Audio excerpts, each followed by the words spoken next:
সমাজ বলতো মেয়েরা দুর্বল।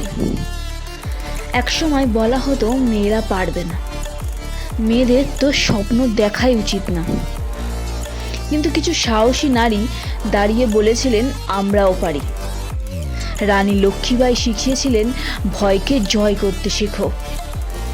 সরোজিনী নাইডু শিখিয়েছিলেন নিজের কণ্ঠ তুলে ধরতে। মাদার টেরেসা শিখিয়েছিলেন মানবতার সেবা করতে। আর কল্পনা চাওলা শিখিয়েছিলেন আকাশেরও সীমা নেই। তখন তারা আমাদের শিখিয়েছিলেন নিজের ওপরে বিশ্বাস রাখতে, কখনো হার না মানতে, নিজের পরিচয় নিজেই তৈরি করতে। আজ প্রশ্ন হলো, আমরা মেয়েরা কি সেই শিক্ষা কিভাবে কাজে লাগাচ্ছি? আদেও কি কাজে লাগাতে পারছি? অন্যায়ের বিরুদ্ধে কি রুখে দাঁড়াচ্ছি আমরা? আর না, আমরা স্বপ্ন পূরণ করব, কারণ তারা আমাদের পথ দেখিয়েছিলেন। তারাই বলেছিলেন যে মেয়েরা চাইলে সব কিছু করতে পারে। চলুন শপথ নিই, আমরা ভয় পাবো না, আমরা নিজেদের শক্তিকে চিনব, আমরা এগিয়ে যাব।